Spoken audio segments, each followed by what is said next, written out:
आपका बहुत बहुत स्वागत है दोस्तों, फिर से इंटरेस्टिंग टीवी पे आज हम एक और वीडियो आप लोग के लिए लेकर आए हैं। और दोस्तों आज इस वीडियो में हम बात करने वाले इंडियन नेवी की सबसे पावरफुल डिस्ट्रॉयर के बारे में। इसलिए अगर आप भी इंडियन आर्मी के फैन, इंडियन एयरफोर्स से प्यार करते हैं, इंडियन नेवी की वीडियोस देखते हैं, तो दोस्तों अभी के अभी हमारे चैनल को सब्सक्राइब कर दीजिए और बेल आइकन दबाना मत भूलना, क्योंकि हम हर रोज आपके लिए वीडियोस लेके आते हैं नेशनल और इंटरनेशनल न्यूज की और डिफेंस न्यूज। इसलिए दोस्तों चलिए आगे बढ़ते हैं। इस डिस्ट्रॉयर के बारे में हम बात करने वाले हैं। इसका नाम है INS इंफाल और ये विशाखापट्टनम क्लास का तीसरा शिप है।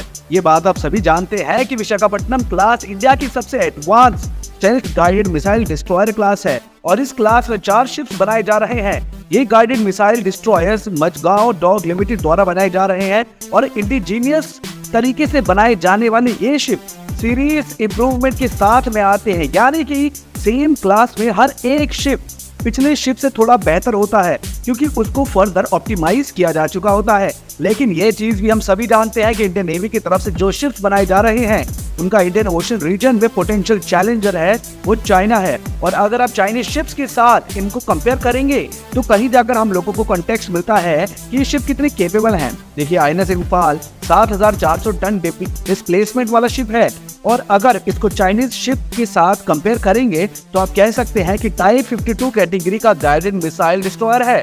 लेकिन टाइप 52D चाइना का top of the line destroyer नहीं है। उनकी तरफ से एक और गाइडेड मिसाइल डिस्ट्रॉयर बनाया गया है जिसको कहा जाता है टाइप 55। हालांकि नेटो स्टैंडर्ड से इसको एक क्रूजर के तौर पे क्लासिफाई किया जाएगा क्योंकि इसका डिस्प्लेसमेंट 13,000 टन का है। वहीं अभी भारत में इस कैटेगरी का कोई भी शिप नहीं बनाया गया है। लेकिन करंट कॉन्टेक्स्ट में अगर आप इंफाल को देखेंगे तो आपको समझ आएगा कि इंफाल और type 52D similar weight class के गाइडेड मिसाइल डिस्ट्रॉयर्स हैं। और अगर इन दोनों को कंपेयर करेंगे तो आपको समझ में आएगा कि इंफाल एक काफी बेहतर शिप है। कंपैरिजन की अगर शुरुआत आप रडार से करेंगे तो आपको समझ में आएगा कि इंफाल के पास जो रडार है यानी कि MF स्टार वो एक ज्यादा बेहतर रेंज देता है। टाइप 52D के ऊपर मौजूद टाइप 346 रेडार लगभग 300 किलोमीटर की रेंज देता है और MF स्टार 450 किलोमीटर से ज्यादा की रेंज देता है। वहीं पर अगर इनके L बैंड रेडार की बात करें तो कंपनीज द्वारा दिए गए डेटा के हिसाब से इनकी परफॉर्मेंस ऑलमोस्ट सिमिलर है।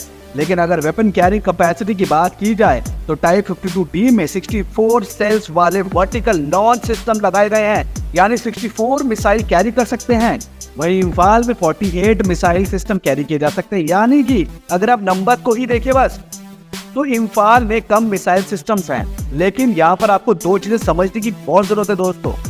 पहली, type 52D anti submarine rockets भी कैरी करता है और वो इन्हीं वर्टिकल लॉन्च सिस्टम में होते हैं। लेकिन INS Imphal 2 RB6000 anti submarine rockets in vertical launch system से अलग ऑपरेट करता है और इसी वजह से आप कह सकते हैं कि इनकी वेपन सिस्टम के नंबर जो है वर्टिकल लॉन्च सिस्टम में भले ही अलग हो लेकिन ओवरऑल ये नंबर्स जो है सेम है। हालांकि अगर आप मिसाइल सिस्टम की बात करें तो भारत का Imphal BrahMos supersonic cruise missile system carry करता है और ब्रह्मोस टाइप 52D की YJ-18 से बेहतर रेंज और एक्यूरेसी प्रोवाइड करती है। इसके अलावा अगर यहाँ पर surface to air missile system की बात करें तो इंफाल के पास में जो बराक 8 मिसाइल सिस्टम है वो चाइनीज HQ-9 से एक बेहतर मिसाइल सिस्टम है। और इन सभी चीजों को ध्यान में रखते हुए कहा जा सकता है कि INS इंफाल वेपन्स के मामले में टाइप 52D से काफी बेहतर है और अभी तो इंफाल के ऊपर नई मिसाइल सिस्टम आएंगी।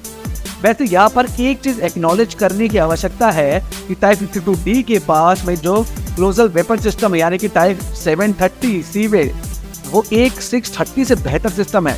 लेकिन ओवरऑल अगर इंफाल को टाइप 52D के साथ में आप कंपेयर करेंगे तो आप कह सकते हैं कि इंफाल एक काफी बेहतर शिप है। लेकिन कैच वहां नहीं है दोस्तों, क्योंकि विशाखापट्टनम क्लास में भारत की तरफ से 4 शिप प्लान किए गए हैं और इन 4 में से 3 शिप्स डिलीवर भी हो चुके हैं।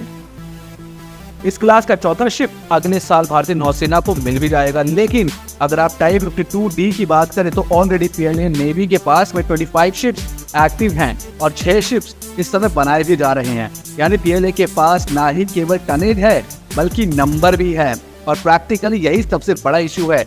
इसी के साथ दोस्तों आज की वीडियो में इतना ही रखते हैं।